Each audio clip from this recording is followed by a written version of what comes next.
બાદશાહ તો બાદશાહ કહેવાય. સવારે જો આપ ઉઠ્યા અને તમે જુઓ કે આપ વિક્રમ ઠાકોર થઈ ગયા છો, તો પહેલી વસ્તુ શું કરો? પહેલો તો હું હાર્મોનિયમ પકડીને ગાવાનું ચાલુ કરી દઉં કે હમણાં જેવો કંઠ થાય જાય મારી અંદર. એમની ફોર્ચ્યુનર મારા ઘરે મંગાવી દઉં. પછી એમના જે માળાવાળા તે સોનાની ચેનો બેનો આ ચોંદીની એમને હાલ દઉં. સોનાની હું લઈ લઉં. પછી આમ હાય હલો એ બધું ચાલુ કરી દઉં એકવાર. વિક્રમ સરની એક સૌથી બેસ્ટ આદત અને બીજી ખરાબ તો નહીં કહું પણ થોડી ઓછી બેસ્ટ આદત. એમની સૌથી બેસ્ટ આદત એ છે કે ક્યારેય મને ભૂલ્યા નથી અને કોઈ પણ દોસ્તને ક્યારેય ભૂલતા નથી.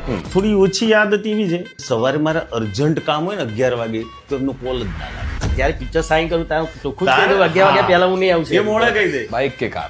એમાંથી એ કઈ નહીં. પેલું નાના પટેલનું પિક્ચર છે, હું પેલું ઘોડાવાળું એક સિક્વન્સ વિજય રાજવાળો એવું કામકાજ છે મારું. ઓ હુકમનો એકો જેમ રાજા કહેવાય, હુકમનો એકો જેમ રાજા કહેવાય, બાદશાહ તો બાદશાહ કહેવાય.